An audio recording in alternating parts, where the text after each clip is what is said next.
We listed 1,095 residential properties compared to the 872 in August of 2021. The average days it took to sell a home in August 2022 was 31 days compared to 20 days in August 2021. I will add that this has a lot to do with the fact that we're not seeing as many houses hold offers as we did and sell quickly like they were. A lot of people are pricing closer to market and kind of letting it sit until it sells. And then average days on market increased by 55%. Again, I don't necessarily think this is an indication of how slow the market is. It is, I would suspect, more an indication of the shifting of strategies with the market change.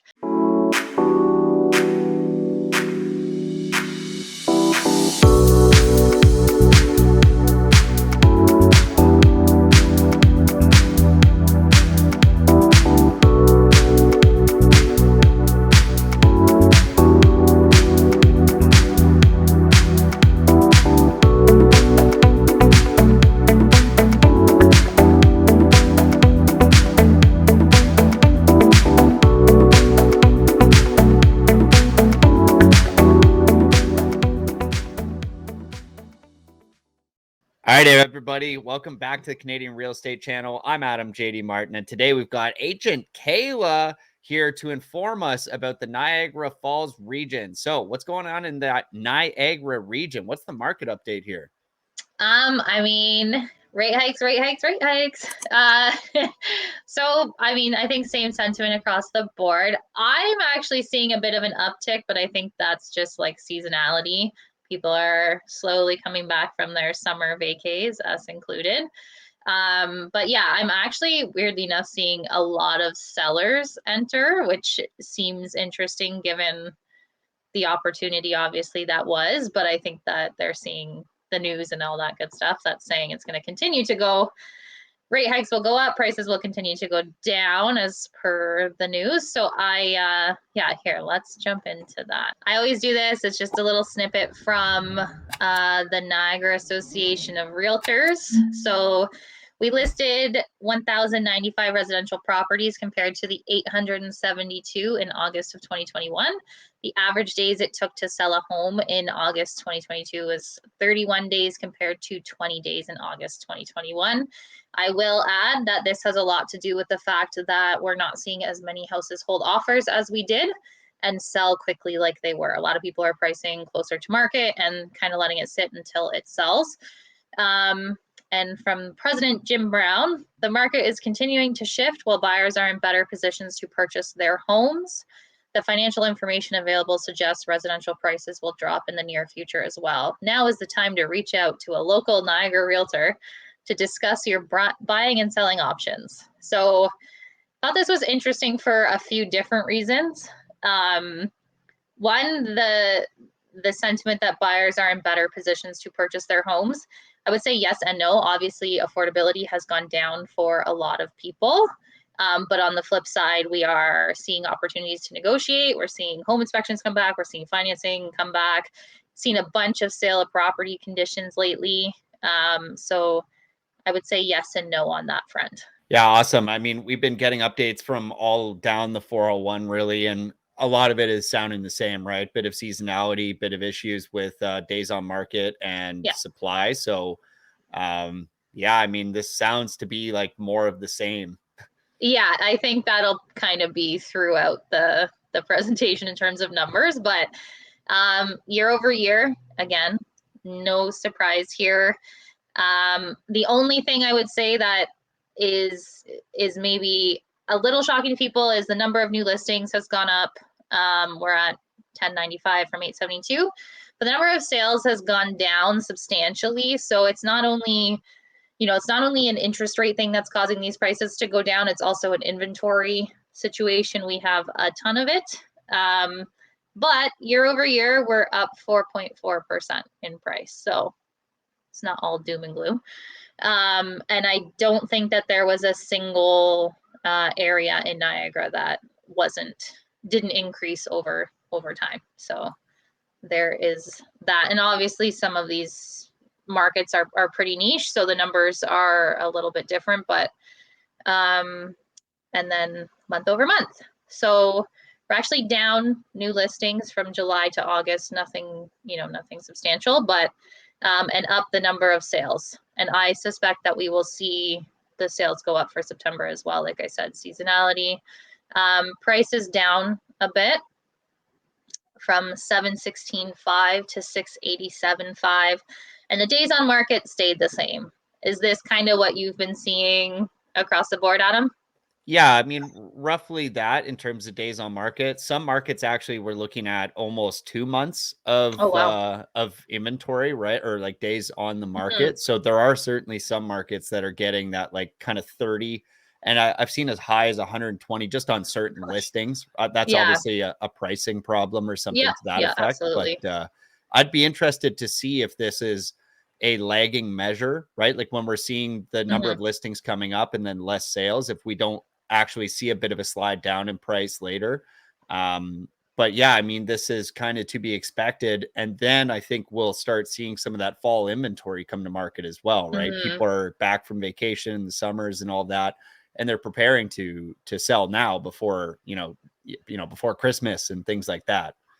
Yeah, I think there was a push to for people, get their kids in the new school, so they had to buy before September, and now we'll see kind of a similar thing before Christmas. No one wants to spend the holidays while they're moving, and then obviously the school year kind of runs with that.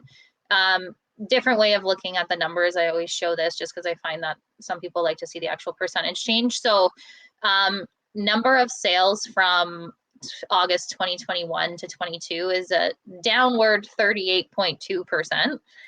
But like I said, that price is up still 4.4%. So obviously, like when we were doing these presentations before, I was, we'd up 35% year over year. Yep. We're still up. It's just not this ridiculous number. So this would be, I think, more standard to the years previous too. Um, and then average days on market increased by 55%. Again, I don't necessarily think this is an indication of how slow the market is. It is, I would suspect, more an indication of the shifting of strategies with the market change. And then a 25.6% increase in new listings.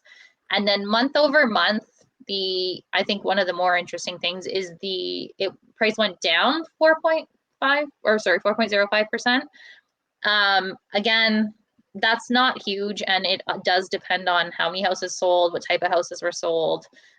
So it's not anything that I think is too alarming. It will be more clear, I think, in the coming months. Like you said, all of this is a lag. So it'll be interesting to see, 2, 3 months from now when we've had quite a few of these interest rate hikes to see what the outcome of that is. Quite a few more, I should say. Number of sales up 23.8%. Days on market the same, and then number of new listings actually went down a bit. I suspect that number will be way up for September and October. Like you said, fall market, people do tend to list in the fall. And just from an anecdotal perspective, like we're getting a lot of calls for listings as well. Yeah, it appears as if we're going back to sort of a healthy Mm-hmm. version of the market, right? If we're up 4.4%, like that's actually where you would expect. Like we usually, any of my number sheets when I'm looking at investing in a property, I'm sort of counting on 5% Mm-hmm. appreciation per year. And I Yep. would think that that is kind of the healthy state of the market. So when we start seeing 30%, right, I think we should realize that that's writing on the wall for a big Yeah. correction like we've seen. So I think provincially, we're probably knocked back like 20% Yeah. across the board, back to essentially just brings you back to 2021, right? At early 2021. So I don't think that's a big problem. I think that, I mean, if you just bought and need to sell, that's a big problem. But, Yeah, yeah. you For know, people that are short term in the market, I mean, I'm doing a flip currently myself. yep. Still gonna work, but obviously not gonna work the way that it worked in January. So yeah, I think long term we're still good. And I just actually to that, I just was looking at a property in Guelph the other day, and it was the same type of thing. It was down 23% since January, but up 38% since 2019. So still, still a lot of people in good shape in terms of the equity that they have in their homes. Yeah, All yeah, right. that makes sense. If you were buying, pre 2021, we're Mm-hmm. up. I mean, we are definitely up. So, this is perhaps a time for other investors to get back into the habit of seeking out deals, right? I think this Yeah. is we're entering the buying season where we're able to find price or terms that match some of the fundamental investing strategies like the Burr method, or even potentially considering some flips if we get a great Mhm. buy. Yeah, if the numbers work, the flip will work. Actually, that kind of ties into this. So I just like wanted to chat about what I've been seeing, and I'm having a lot of conversations with investors about, where they're at with investing and how they're feeling about it, and even us personally. And I mean, you guys are buying all the time too. I've heard a lot of people are kind of apprehensive in the moment with with it, but I'm also, they're still putting out offers because we're having the opportunity to put like 5 full business days, 7 full business days of financing and inspection, and we're negotiating. And I'm finding that a lot of people, that because obviously private money is a little bit harder to come by now, um, I'm finding people are getting more creative, exactly like you said, and actually finding deals rather than, I mean, before it was if you bought, you did something to it, and then you were a genius. Now it's, I think, the creative investors that are really kind of shining.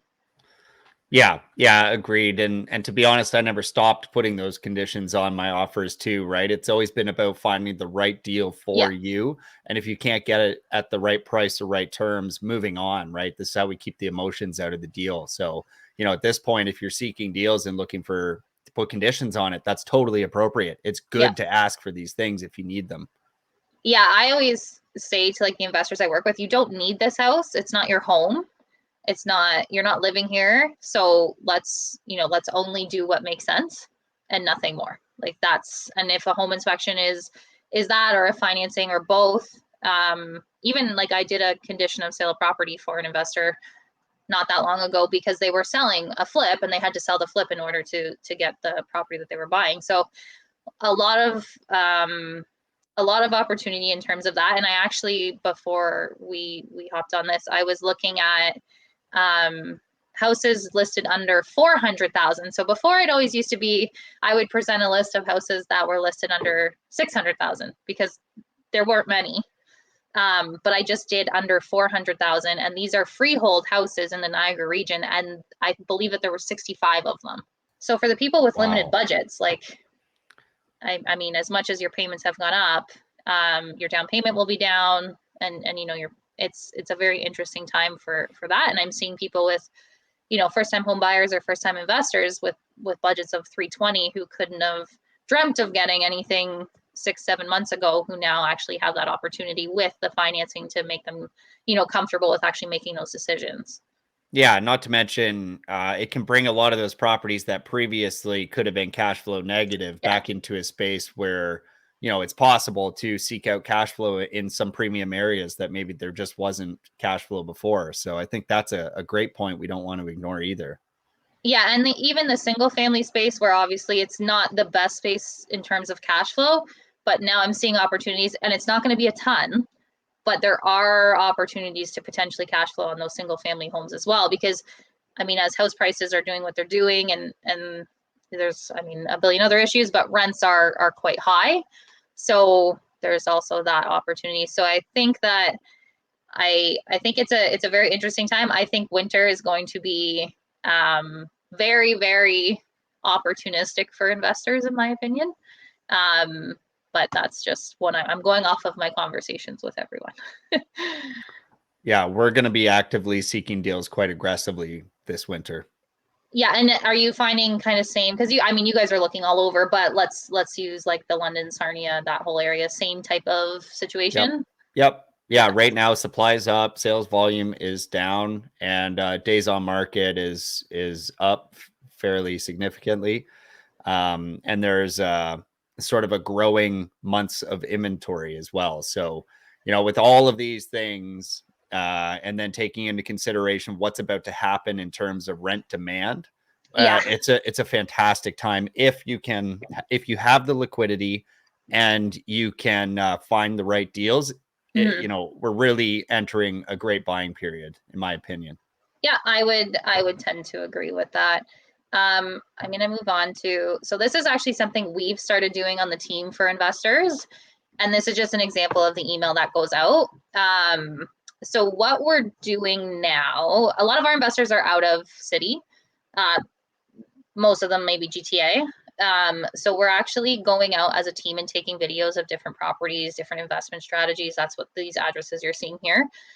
This was obviously from September 9th. It was about a week ago, but every Thursday we're sending these out, and in these folders, there's videos of each property.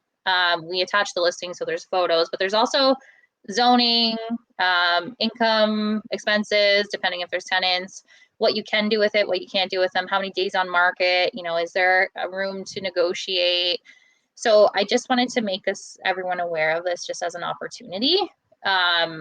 If people are interested in getting what we see value in, and you can see there's some Hamilton in there as well, because we do have some agents that work in Hamilton, but just wanted to throw this out there as a potential opportunity for people if they're interested, because it's every investor I find sees different opportunities in different houses, and that's why I like working with so many of them, and we're all seeing these for different reasons. And now they're all just here for you to kind of peruse without having to go through MLS and go through the houses on your own.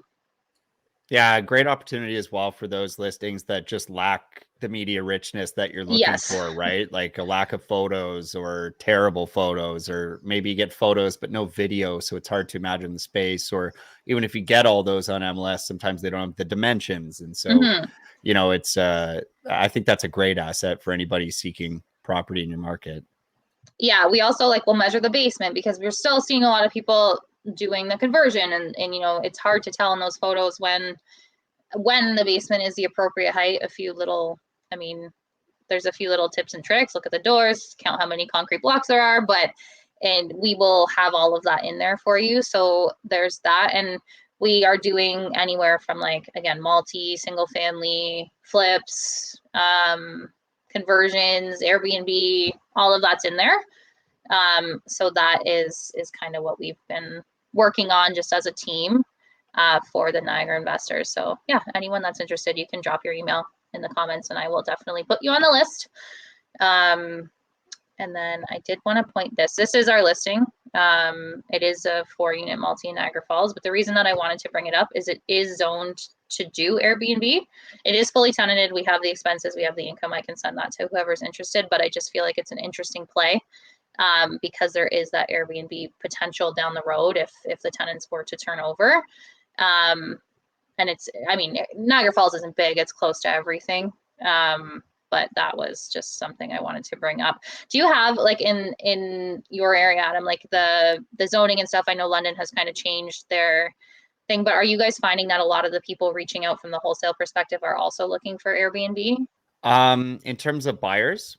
Yeah, the people that, I don't know if they reach out to you or if it's just a matter of you reaching out to everyone else, but yeah. The people I'm seeing right now are primarily looking to do BRRRR strategy, okay.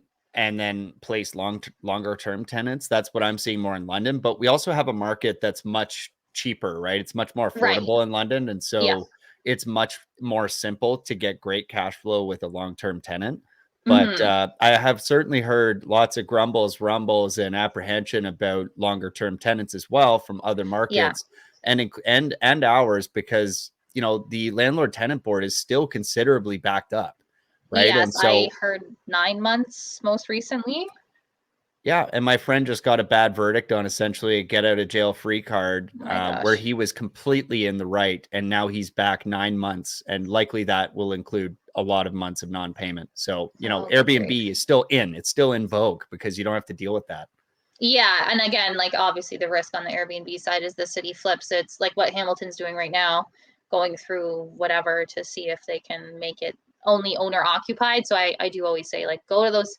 I know the cities that have the licensing are kind of a pain because you have to go through that process, but at least they have something set up for it, which means they've thought about it, they've gone through all of this. Where I'm finding the unregulated cities seem to be, in some cases, pulling the rug from beneath people pretty quickly. But yes, I have heard some horror landlord and tenant situations recently. Just even on Instagram, I'm seeing people post stories, and I'm like, how is this possible? Yeah. Yeah, I mean So it's fairly one-sided, but I think the moral of the story here is if you're seeking an Airbnb, make sure you have those exit strategies planned out well in advance in terms of, well, does that look like a flip if it doesn't work out, or if the city changes, or maybe it's a long-term rental, or even an executive rental is an option, right, in a lot of different cities. So yeah, I have a client in Niagara Falls actually that's doing midterm, so 20 days or more. And it's an interesting market because you get a very different clientele. Then obviously it's executive, it's more expensive, it's furnished, it's nice, whatever. But it's an interesting world, especially I think a lot of the people that are currently doing Airbnb, if the city switches it, the executive rental seems to be a good option for similar advantages without having to deal with the city and what comes with that.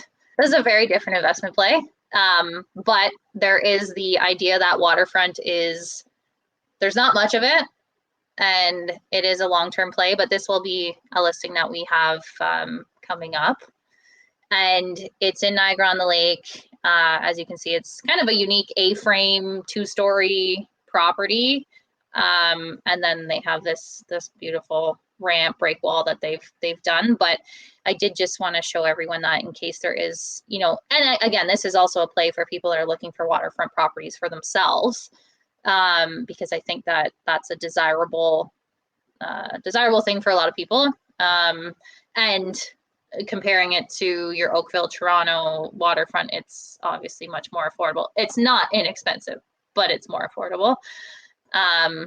I will play the video so you can see it.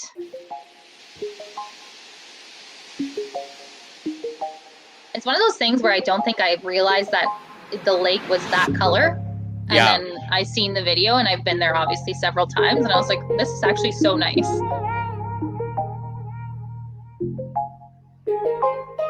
Boy, I could have a party at this place. Yeah, it's definitely like I would say like a lifestyle type house for sure. As you can see.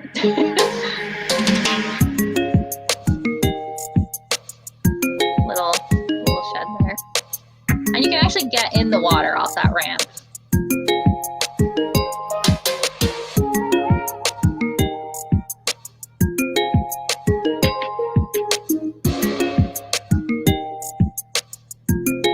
So it's like 92 feet of water frontage. So it's, like I said, it's just a play where if someone is looking to park their money into something like that, or for their house, I don't think that waterfront is ever going to get less expensive, just because we are limited to how much we are. Obviously in Canada, we're blessed, we have a lot of it, but I've been following the prices myself, and it's quite a lot. Yeah, absolutely. And like, the last couple of years definitely added a bit of, additional value to having waterfront and somewhere you could vacation at home, staycation.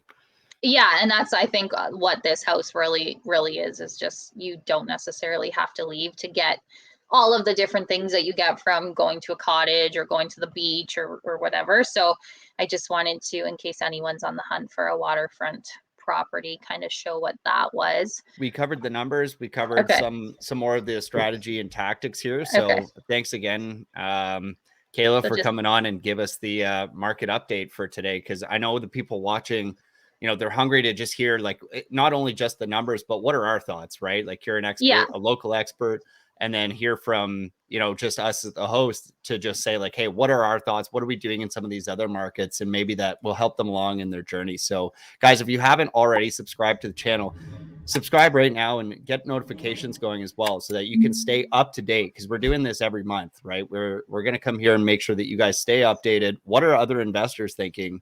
What are the experts in the market thinking? What are we, the host, thinking about when to pull the trigger? And hopefully you can set yourselves up better for success by tuning into this on a regular basis. So thanks again for the market update today, Kayla.